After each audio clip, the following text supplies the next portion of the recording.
Good day, dear students. Today we are continuing the short story Labor Now for My Head. In the previous class, you must have gone through the few pages and had found that there is indeed a very strong woman in Lendina, because she demanded that she must be taken with the hearse to the cemetery, and people have to concede to that wish because it's a solemn occasion and they can't quarrel with her. But why should they quarrel with her? That's a question. Because it is not the done thing in that particular area that a woman should accompany a hearse, and that especially to a cemetery. Maybe in our country also that was the condition long, maybe 100 years back. But now that is not so. If you want to go, you can go, and that is the way it is. So there is no restrictions on a woman accompanying a hearse to a cemetery. So Lendina here was really trying to do something. Somehow or other, she wanted to have something, or her intentions were not made clear in that attempt. So let's see what she is planning to do in this particular class. Okay, so from these pages, from pages 5 to 10, we find that the next day Lendina, in the previous class we have seen how she had chosen a very wise or a reliable person to keep a secret. The secret was that she needed someone to help her out with her plans. The plans were not revealed, but we have seen how she had chosen Mapu or Babu as he is called, and she found that he will be loyal and will not go around spreading what she had told him. So it was decided that Babu the driver will be her confidant. So Lendina and Babu went to the cemetery next day. So the family did not find it strange, because the woman is widowed recently and she is paying a visit to the grave of her husband. So thought the family people and the relatives. But actually Lendina's intentions were totally different. She went to the cemetery and Babu took her in the car. She walked around the corners of the ground. She searched as if though she is searching for a lost treasure. That kind of careful search she was doing, and especially in a cemetery. And finally she found a spot in the southernmost tip of the cemetery. And when she reached there, she finally said, "Well, this is it." But Babu wondered, and he was really puzzled, because Lendina pointed to the spot where she was standing, and she makes an announcement to Babu. Announcement, I must say, because this is what she said: "I want to be buried here when my time comes." And Babu was really surprised, because they already have a spot for Lendina also next to her husband in the cemetery, with a grand tombstone and in the front row, and naturally the lady need not search for any place to be buried when her time comes. It is already been taken care of. And Babu just said, "No ma'am, it's not there, it is already there and you need not worry." And Lendina says, "Oh, of course, if there is a place for me next to my husband and it is already there in the family, then let it go to the son or whoever comes next. I don't want that place." It's not like saying that I don't want a place next to my husband, because he is already dead and gone. And so she now decides that she wants to be buried in that particular spot when her time comes. This is how she made her wish clear to Babu the driver. Babu tried to tell her that there is no need for that, and in his own way he tried to tell her that it is not the done thing, because he can't just imagine her being buried in that corner, that southernmost corner, and where nobody will take notice of that grave or anything. And then Lendina gives a rough idea of her plans, what she is planning to do. So here you find that the plan is already made. So here Babu was entrusted with the task of getting a written commitment from the town committee, because if you want to use any land of the cemetery, you need to get a permission from the town committee. But at the same time, she doesn't want anyone to know that she is buying that plot, a separate plot. People will be wondering why she is discarding the plot that is already there next to her husband and buying a total corner which is not taken by anyone. And the questions will be coming. She doesn't want that to happen, and she wants her secret to be kept safely.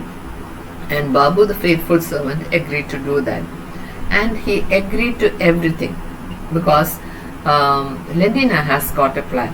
That is, Babu's son-in-law is working in the town committee, and he will be able to do something about it. And he is also to be sworn into secrecy of keeping this plan of buying a plot, and naturally he can't tell that to anyone. And Babu said, okay, I'll agree to that, I'll tell him. And then she returned home, and after returning home she went straight to bed. Naturally, people just were feeling sorry for Lendina because she was overwhelmed by the visit to the cemetery, and so it is okay for her to take rest in her room. And then in the room, Lendina was not in the least bit tired. She was making her next move. She plotted and planned, and she thought of how she will go about getting that plot of land and getting the written commitment from the town committee and so on. So it was time spent in a fruitful manner. So the next thing is to then the land is to be procured, and the next step is to plant a laburnum tree on her grave. And moreover, she had to see the tree bloom before she breathed her last. And here you will find that these are some of her wish. So she decided that they will go about because nobody will be really interested in procuring the land that is already there. So it is an obscure corner, as I told you earlier, and it will not be of much demand to the public because as you have found in the earlier description of the cemetery, human beings are so vain, even in death, that they want the first place, the best thing, to decorate their grave of all things, the grave. Maybe the relatives have that kind of feeling that their grave should be smarter or better decorated than the other, costlier than the other people's, and it's a kind of a vying for attention or competition. And in a way, Lendina was not in the least bit bothered by these things. But the only thing is that she must procure the land, and the next step is to plant a laburnum tree on her grave, and she also had to see the tree bloom before she breathed her last. And this is the only wish that she had. And you must have seen how she tried to cultivate that tree in her garden 3 times, not once, 3 times, not just one sapling, 2 or 3 saplings. So you will find the way she was obsessed with this laburnum tree. Why? There is no question. Maybe people are fascinated by something or the other. Here, Lendina is attracted by the blooms of the laburnum tree, and sometimes we are fascinated by a certain type of rose. Like for example, we had Edward rose, and you can't buy it from the nursery nowadays, so you will have to get cuttings from somebody who is having it. And then finally, when you get that, you try to care for it with your utmost concentration, and then it starts sprouting leaves, and wait for the time when it will bloom. And then all on a sudden you will find that somebody has cleaned the garden and taken it away with them. And then again you will plant it once again. This is something that happens to all of us in our own lifetime, and maybe 3 times at a stretch is maybe too much to believe. And this is why Lendina felt that she is not that successful in having a laburnum in her yard, especially in her garden. So she thought, if it is not possible in the garden, why not have it when I am dead and gone? At least the tree will be blooming. But the thing is that she wanted to see the laburnum plant planted, and then bloom, and then breathe her last. And after that, if she dies, she doesn't mind. That is the attitude that she had. She had to see the tree bloom before she breathed her last. And the faithful servant Babu is always there to help her. So it was winter time. So naturally, as I told you earlier, in Meghalaya and in the northeast, winter is like the winter of the western countries, especially England. And Meghalaya is also the Scotland of India. And so you can imagine the severity of the winter season. So nobody plants anything during the winter season. And it is possible only during the spring season, when the sun comes out. When it is from March to May, the summer season will stretch, and it is a good enough climate with a little bit of the winter cold remaining, the sun creeping in, occasional rains, a very good climate for trees to bloom, and naturally the best time possible. So you have to understand the climate of that place in order to understand why she is obsessed with winter and spring and things like that. Okay, that's why I asked you to go through the state and their climate and their culture and things like that. So I hope you have done that. So winter, it is the planting of the tree is not possible, and it is possible only during the spring season. So now Babu and his son-in-law, they are talking, and son-in-law was really puzzled. What happened to my father-in-law? He seemed to be a very sane man. Now he is trying to be totally different. And so he said, what is really happening? And Babu had sworn him to secrecy and told him that that is, his lady wanted a place at the far corner of the cemetery. And the son-in-law informed him that usually the dispute will be about the front rows of the cemetery. That is, you need the front row because you have enough money, and naturally the people, they know the insistence of the people, and so the authorities will put a great amount of money for the front row, and second row lesser money, third row, like that. Which means that they will be amassing a lot of money by selling these rows or to the people or the relatives of the dead. And so there is always that dispute about the front rows. But now this is a strange request. This is not the front row. This is not even for any of the rows there. It is to a further corner of the cemetery where no one looks anywhere and nobody gets buried. That kind of a neglected corner. And so the son-in-law assured Babu that well actually there will not be any dispute over that. And so Babu's request was almost taken in, and he assured Babu that it is the most insignificant plot, and so naturally there will be no trouble at all. But there is one thing. The son-in-law, who knows the committee people, demanded something, that is, and there should be an official request, and in the official request the name of the person and signature, everything should be there.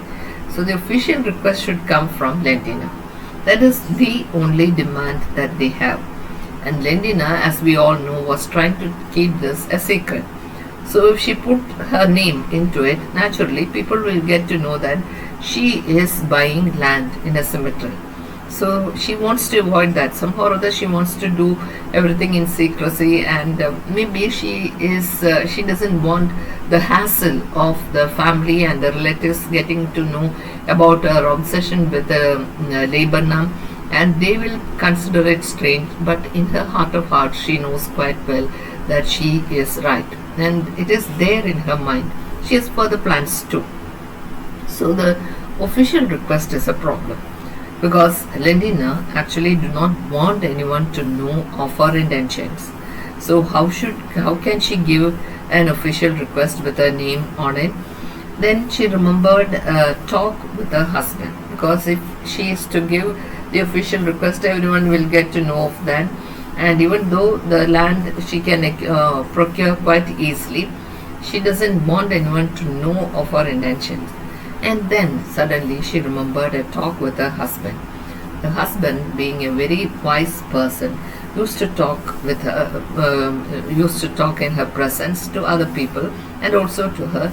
And once he said that if you want to invest in anything, invest in land which is not at all in a prominent position. Invest in a land which is the least interesting bit, or maybe quite away from any hassles, and this land which is quite inconspicuous plots. So if you are investing in it, maybe after a few years the land value will increase, and then you will have a lot of money.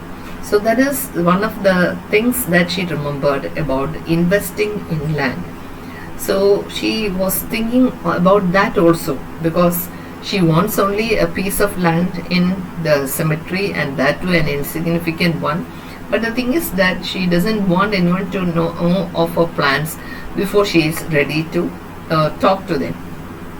So with the husband's advice still ringing in her mind, she thought of this plot as an inconspicuous plot, and he had also told her that the value will be many times over as the years go by. So even though it is insignificant at this moment, it will have a lot of value after maybe after some time later, maybe 2 or 3 years later. So the cemetery is already congested, and mind you, it is a cemetery. The cemetery congested means there might be too many graves and tombstones, too many, and so that there is not much place for people even to stand in. That's why the short story writer Temsula had used the term congested. Cemetery is already congested. So the next day, Lendina and Babu goes for another visit to the cemetery, and again she goes around the cemetery, and she assesses the land next to the cemetery. So if the cemetery is to expand, because if the land cemetery is congested, this means that they'll need more land for burying people and having the tombstone. So if that is the case, to which side they will extend? So she walked around the outside of cemetery and found that there is one place which is nearest to the cemetery, which will be acquired if necessary to expand the cemetery. So she made another trip with Babu. She assessed the land near the cemetery. It's a small plot of land, not big, but a small plot of land. And then it is that too quite insignificant. And Babu was skeptical about it. But Babu just haven't heard Lendina's husband say about the investment in land. So Lendina has got an enigmatic reply. That is, she wants that land, and for what and why, it is not given. That explanation was not given to Babu. So she assessed the land near the cemetery, in which direction the cemetery will expand after some time, because it is already congested. It is a small plot of land, and when she visited that and looked at this plot with the every intention of assessing it, Babu was skeptical. Why is the mistress going for another plot of land? He is ready to do whatever he can with a small corner in the cemetery, and her son and his son-in-law is also ready to do that. The only thing demanded is a request from the person, and with the person's name, which Lendina is not ready to comply. And so you find Lendina telling him that it is necessary. So the land near the cemetery was assessed by Lendina and her servant Babu. And though it was a small plot of land, Babu was not at all taken up by that small plot of land.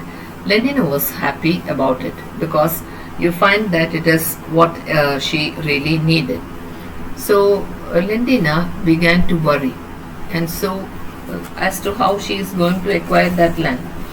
The acquiring of the land is another problem. So that's why she is looking for a diversion or another plot of land, and she found that. But how to buy that land? That's again another problem.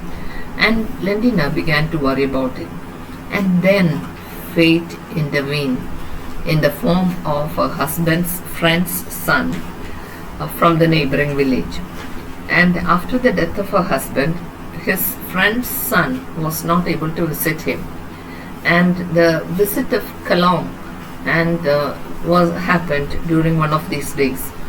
He expressed his deep sorrow at the death of Lendina's husband, and the poor young man, started talking to her about his worries. He had spent a lot of money to nurse his father, and it had incurred a lot of expenses. And he is trying to sell his land. And he told her of this of his dilemma. And if he were to sell the land to anyone, then with that money he will be able to meet the expenses. The land is not to be sold. I mean, he just couldn't sell the land because nobody wants the land nearer the cemetery. At that, Lendina was really surprised. He was so energetic, and her eyes started shining. But she didn't say anything to Kelong after that. She was really excited because it was the ideal land for Lendina. She did a survey of the land near the cemetery, of course, and she was wondering as to how to get that land and who owned the land. All these inquiries will mean that people will get to know of that. And then fate seemed to be helping her in the form of the friend's son. And because her husband is dead, this friend's son came to visit, and he was a bit late in coming. He was apologetic about it. And because she seems to be a good listener, he started telling her of his dilemma of not being able to sell his land. And on hearing that, Lendina was so excited. And there is a reason for excitement, as we know, but not Kelong. Kelong thinks that maybe she is excited for... No, he didn't notice also because he was so immersed in his worries. And so Lendina asked about his land adjacent to the cemetery. And Kelong thought that it was only concerned because naturally they are family friends, and he told her that I am trying to sell the land, but nobody seems to want the land next to the cemetery. Of course, that is the case in most cases. If you have a land next to a cemetery, nobody is going to buy it. And even if you are going to buy it, they want it at a cheap rate, almost for nothing. And so this man was really finding it difficult in selling the land. And when Lendina asked about his land, Kelong thought that it was only concern for him. And then she makes a request. Will you sell that piece of land to me? And Kelong was wondering, sell her a piece of unsuitable land because she felt sorry for him? And even if he were to sell that land to him, to Lendina, he thinks that he wouldn't do such a harm to Lendina, a family friend. And so he thought that it was concern for his problems that made her ask for the land. The poor fellow had no idea that she was craving for this land and trying to get a way to get across to the buying of the land. And it seems as if it was given to her in the form of Kelong and his problems. So he was thinking, sell her a piece of unsuitable land. Why should I sell this dear lady an unsuitable land? She can have a suitable land, because if you really want to sell it to your friend, you gave the best thing. And so he wants to give her the best land, but this unsuitable land, and she is trying to buy it because of concern for him. And so Lendina tells him about her intentions. So naturally, the something must be told about her intention to Kelong, and only then he will be convinced enough to sell the land. Told him about her intentions, like buying the land and having a grave there and beautiful trees over her grave. It is for that purpose she needs the land, and the cemetery is going to expand, and so this land also will be acquired. So that land will be part of the cemetery, and she doesn't want a tombstone at her grave. And when Kelong heard it, he was so convinced, and Lendina swears him also to secrecy. Mind you, the lady had to swear Babu to secrecy, Babu's son-in-law to secrecy, and now the friend's son Kelong into secrecy, to her to keep the secret of her plans. Maybe she is being cautious. So naturally, that cautious nature of the woman is exerting itself here, and there is indeed a lot to be thought of. So naturally, Kelong was convinced, and he said he agrees to an amount. He states an amount. He knew that it is far ahead, or more than what he will usually get for a land next to the cemetery. And he was surprised when Lendina agrees to that amount without even any arguing. And Kelong was really surprised. He states an amount which is just the usual amount, but he knows quite well that he will not even get a usual amount for that piece of land. And he was surprised that Lendina agrees to it. And it was regarded as a heaven's gift to both Lendina and to Kelong. Kelong because he was able to sell the land. Lendina because she got the land that she was hankering after. He was really craving for this land, or trying to buy this land without anyone knowing it. And it seems as if it was given to her, offered to her in the form of Kelong. And she was equally surprised and excited about it. And usual papers are to be drawn, and Babu is to be a witness. And again, they remind her about the negotiation with the town committee, because the town committee has to get to know about this buying of the land, and they need Lendina needs their permission. And as I told you earlier, no one can buy land, and a single person can buy land, and it should be owned by the town committee or by the church authorities. Only two parties can own the land, which is to be the cemetery. And so Babu reminds her about the negotiations with the town committee. She said, okay, Lendina has got another plan. She smiles, and when Lendina smiles, then you have to be doubly cautious, because there is going to be another scheme coming along. And you will find that Lendina smiles often. Lendina is excited, Lendina smiles, which means that there is another wild scheme coming by. And in a way, she is really happy. But Babu and Kelong thought that it is some wild scheme, and this lady is going senile. Senile means she is getting old, and she is forgetful, and she is to a lot of tantrums and things like that, old age troubles.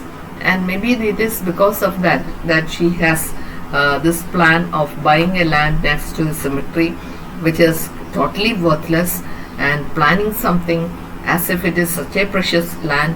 To her it is precious land. To Kelong it is a useless land. To Babu it is the eccentric whim of an old lady. But even then, these two, Kelong and Babu, keep their secret, and they are willing enough to help her. And Lendina only wanted that from them. And about the town committee, that is another hurdle that is before her. and she has got plans too about that. And she knows the rules because she has been living in that area for a long, long time.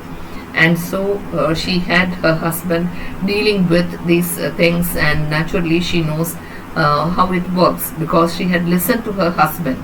As I told you in the beginning, she was a shadow of her husband. Means she was always there in the background, managing the household, managing the house for him, and being a docile wife, but at the same time keeping her ears and eyes open, and not interfering with anything, not trying to be smart over her husband, nothing like that. She is always there, but she had learned a lot by managing the household and also being with her husband. And when he made deals with people, when he was able to express his opinions regarding certain things and about the wisdom of that husband, she's not, you can't say that she is a feminist, okay? That term is deceptive. And Lendina is a woman who knows her mind, but she is very cautious about exerting herself, because she'll have to take into consideration a lot of things. And with that same caution, inbuilt caution, Lendina decides to progress with her plans, and the hurdle before her is the town committee and the negotiation with the town committee. And she has got maybe another plan. But both Kelong and Babu regards her scheme as a wild scheme, wild in the sense that nobody had thought of such a far-fetched thing like having a cemetery with only flowering trees, or even trees as instead of tombstones, or even plants as tombstone. You can have a herb or a bush or a wild tree, but you can't have a tombstone. That kind of an idea Lendina had, and no one had ever tried that. And maybe when Lendina tries it for the first time, she knew quite well that there will be opposition and people will start rebelling and things like that. But this is how the two men, that is Kelong and Babu, thought that Lendina is getting old and she is going senile and she is forgetting a lot of things, and maybe because of that she is doing such a thing. This is only part of that. So from that we can understand that the men think of women in a totally different manner. That when you are old, you lose all your faculties for thinking and making a wise decision. And this is how the old women are thought of. But if you are an older person, older man, then he will be regarded as a wise person, and his counsel or his advice will be asked for by the people. But when you are a woman, naturally it is regarded as a wild scheme, and she is getting old and senile, and as such she has no thought about what is going to happen. Maybe it is a useless enough plot, but still Lendina has her own ideas. So the two of them agrees on everything. Kelong is so happy, but he doesn't want to deceive a friend's wife, a family friend's wife, and so he puts in the obstacles there, and even he states an amount which far exceeds the normal limit for that particular land. And he was so surprised when Lendina agrees to that, even without argument, and she regards it as heaven's gift to her.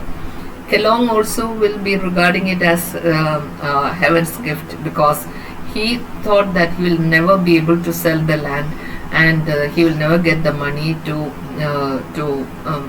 keep up with the expenses that he had.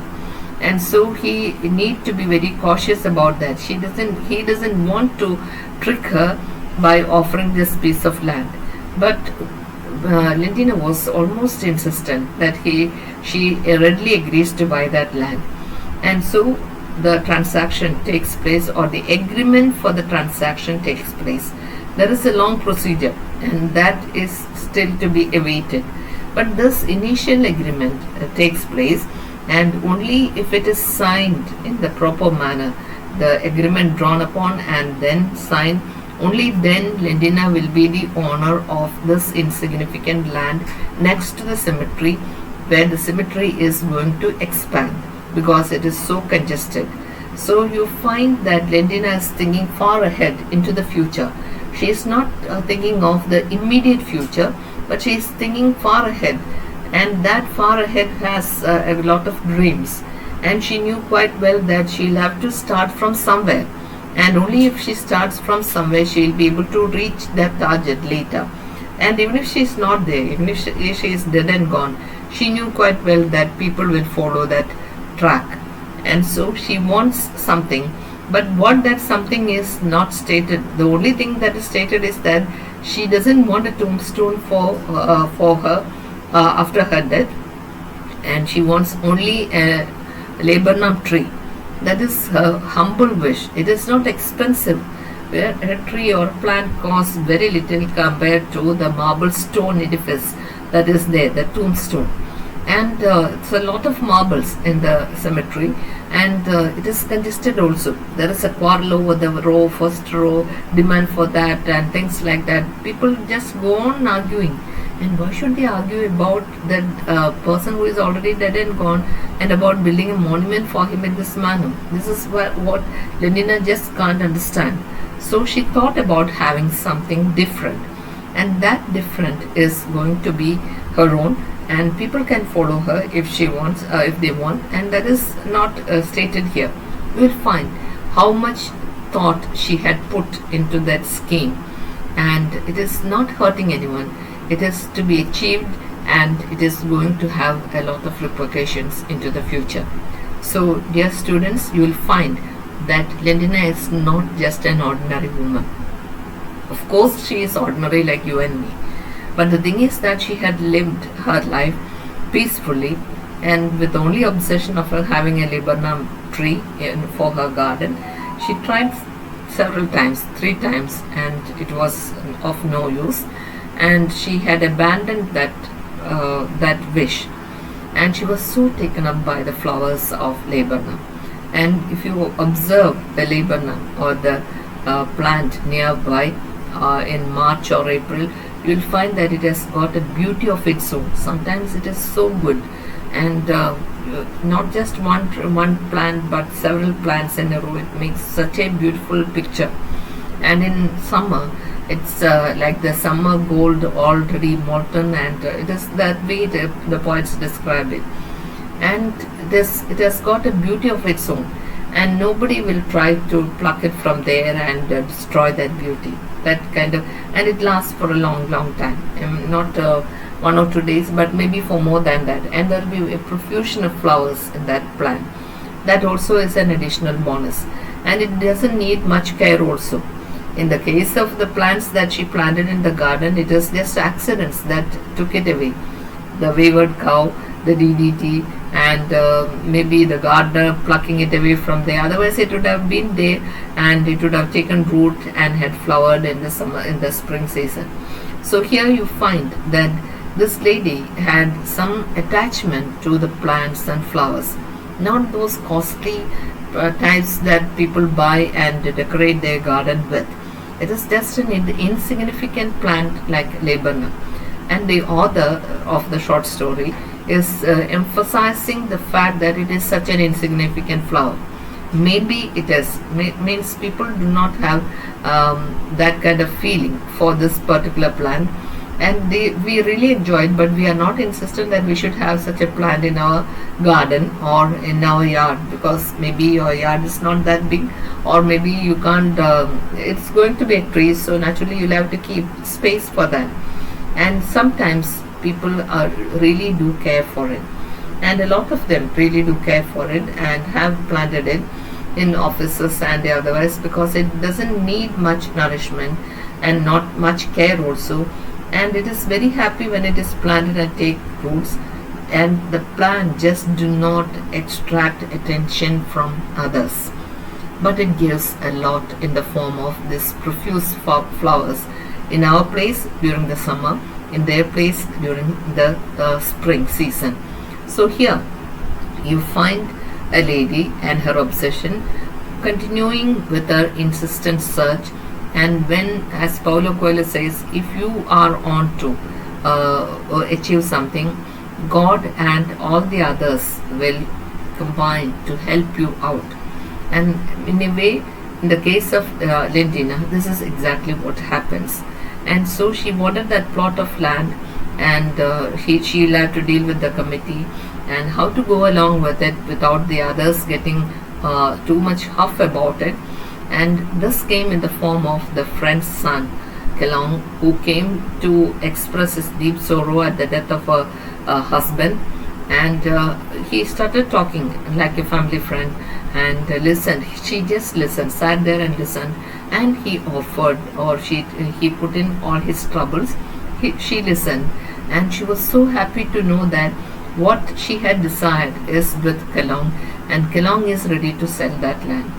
So this is how the whole nature will combine to help you out if you are intent on something. If you desire something with your heart, the whole nature and the whole world will combine forces to help you out. That is a simple enough philosophy. We know that this is there, and it doesn't need an author to tell us that, but this is something that happens in your life every time. So, dear students, we'll continue in the next class. Till then, have a nice day.